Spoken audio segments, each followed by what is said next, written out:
Aloha. My name is Martina Queenth, and I never get tired of saying this. I am a proud member of this church. I am, come hell or high water. So life is smooth sailing, or not. Oftentimes things go okay, or even better than that. And some days they just don't. In our previous UU church, deep in the tidy suburbs of the North American South, our joys and concerns were expressed by lighting candles. The concerns were primarily health issues. The joys crowed the success of privileged children wending their way through school and sports. Rarely did anyone announce failure, but I am here today to light this candle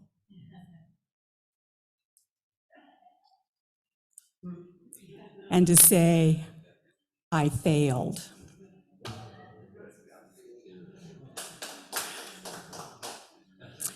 Now, this failure was pretty spectacular. It is. And it resulted in a rather large hole in this church community. If you aren't nodding your head already because you know the saga, you'll have to take me out to lunch in order to hear me whinge about what happened and just exactly why I failed.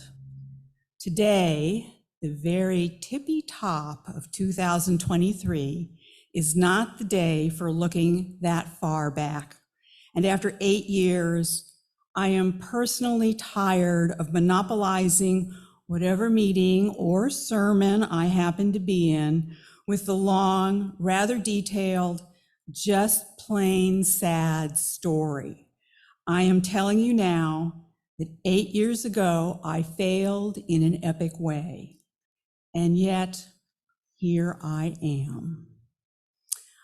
I'm really fond of the movie Elizabethtown. Part of the charm of the movie is the way they show how the close family connections in Kentucky are. I defy any of you to walk into any living room in Kentucky and not be dragged to be seen a photo album, probably with ancestors dating back to the Revolutionary War. Anyway, in the movie, Drew meets Claire on his way to Kentucky after he has failed with an outrageous athletic shoe design that has cost his company $1 billion. And by the way, they show the shoe and it's not nearly as outrageous as the shoes that Ye designed for Adidas in real life. Can't figure that one out. Claire chides a despondent Drew with a charming Kentucky drawl as she says this: "So you failed. All right, you really failed. You failed, you failed, you failed, you failed, you failed.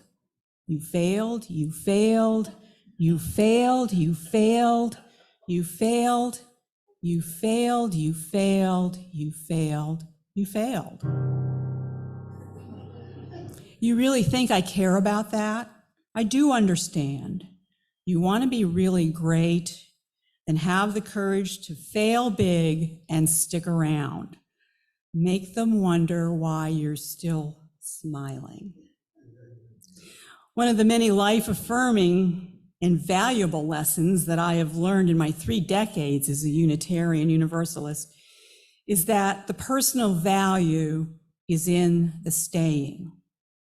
My failure was embarrassing, long-lasting, and painful. It still is. And yet every time the subject came up in church meetings and I felt compelled to tearfully relate the story, I was supported and buoyed up by the people of this congregation. People I gratefully regard as my community, my people, my friends. Because this is 2023, here are some simple steps to deal with failure from the internet. Address the cause of the failure.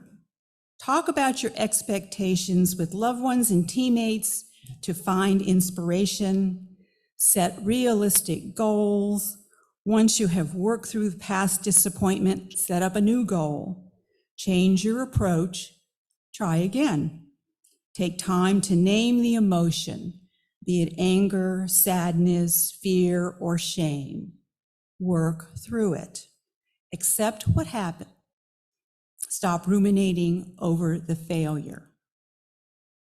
I did none of these, but in my own sloppy, emotional, plodding way, I have persevered by showing up almost every Sunday at this church, by staying connected, doing the work, by leaning on my friends, many of whose faces are looking at me right now, by trying my best to get people to understand the value of what you's are trying to achieve: compassion, justice, and joy. And by maintaining my dedication with my time and my treasure and what small talents I have with this beloved community. We all run into pain, misfortunes, challenges, obstacles, stress, insults, unhappiness, but dig yourself out of it. Climb out of the dark hole any way that you can. Do things, change them. The hard times do make you stronger and wiser and hopefully kinder too. You'll heal and grow, and very often out of the pain comes something so much better, more wonderful, and surprising. Thank you.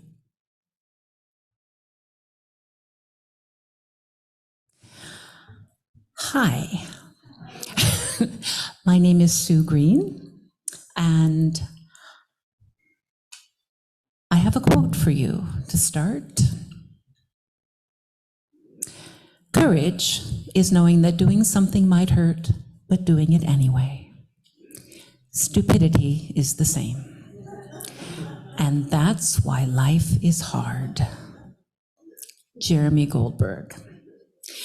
I came across that quote some time ago, and today I wanted to share it with you because not only do I find it amusing, but it also has something to contribute to our New Year's Day. We have all been through a lot this year. Let us just recognize that in our own lives, in the life of the world, and in the life of this church. And today is the day of our burning bowl, the tradition in our church where we symbolically and just a little bit literally set fire to the ideas, identities, thoughts, experiences, feelings we have gone through in the past year that are not making the world or your life a better place. Today, the first Sunday of the year, wherever you are in time and space, you're invited to join us here at the First Unitarian Church of Honolulu. Under the watchful eyes of our own Dan Carpenter and his trusty fire extinguisher, so that our building does not also go up in smoke, to release and let go of what, in all honesty, is not useful, is not kind, and does not add value to your own lives or our shared experience. Hopefully, you've thought about what you are excited to let go of, and if not, let me give you a moment to think about that now.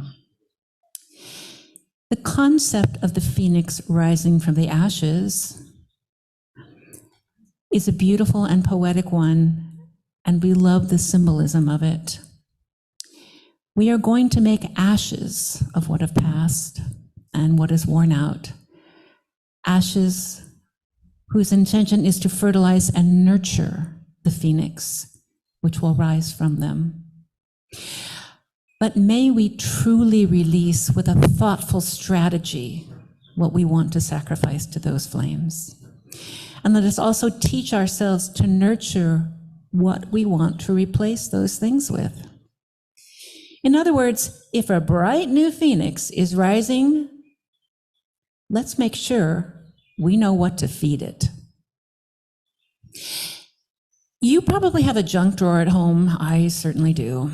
That's the place where I have a couple of useful things, yes, but also 7 used AA batteries, a screwdriver which is never the size I want, the warranties for multiple appliances I no longer own, a broken corkscrew, a dried up bottle of glue, a phone charger that does not work, 4 used birthday candles, 3 crumpled face masks, used sandpaper, and an empty spool of thread. Most of these things are admittedly useless, and that drawer is full. I cannot get anything else in it that is, let's say, useful. But each time I open it and root around, I tell myself I have to get rid of these things, and I just close it again. I have the same metaphysical junk drawer in my psyche, and most of the things there are very similar. Chronic go-to negative thoughts, cultivated resentments, snarky attitudes, unsuccessful but habitual ways of doing things, and rationalizations. Oh yes, the rationalizations I have stored in there for doing and saying yes, once again, something that is not compassionate or just or kind is really quite remarkable. I know these things are similarly useless, dried up, and unnecessary. And they take up precious time and energy that could be used for so much better purpose. And they take up so much room that nothing useful can get in to replace them. And yet, for some reason, I will not get rid of them. I open up that metaphysical junk drawer, and I see my precious little uglies smiling up at me, and I just close the drawer. Why? As much as I would like to have the courage to get rid of that junk, knowing it might hurt, I don't. Well, 2 reasons. First, like nature, a metaphysical junk drawer abhors a vacuum. If I let go of a bad habit, what will I replace it with? I'm old enough to realize that if I throw out those 4 used birthday candles and don't fill the void with something I choose wisely and cultivate, those 4 used birthday candles will be right back there the next time I take a look. And second, I'm lazy. I've made it this far, right? And I'm pretty okay, right? It's my junk. I'm used to it. Some of it curated over years as a response to the things I resent, must tolerate, and set me off, but which I cannot change. I am actually, to be honest, like an unhealthy addiction, fond of some of the things I need to get rid of. And it does take courage to really release my negative default thought patterns and dumb habits. It takes courage, and I might fail, and if I fail, I'll feel stupid, and I don't like to feel stupid. And that's why life is hard. But you know what? As I've thought through this, it seems like I put some words on paper in the burning bowl like I did last year and the year before, and they're the same words. What a waste. This year, I will make ashes of what has passed and is worn out, ashes which will fertilize and nurture the phoenix which will rise from them. But in order to truly release, as you put what you want to get rid of in the flames, write out on another piece of paper, one that you'll stick in your wallet and then on your bathroom mirror, the phoenix you want to replace it with. May we teach ourselves to nurture what we want to replace those things with. In other words, if a bright new phoenix is rising within us, let's make sure we know what to feed it. So pick carefully your new phoenix. You have to decide what you're going to nurture with those rich, beautiful ashes we're about to create by burning up what you just got rid of. If courage is knowing that doing something might hurt, or in other words, contains a risk of failure, and stupidity is the same, then this year I'm going to hedge my bets. I am picking the phoenix that will come out of those ashes, and I will feed it. I hope you try that too. And next January 1st, let me know how that worked out.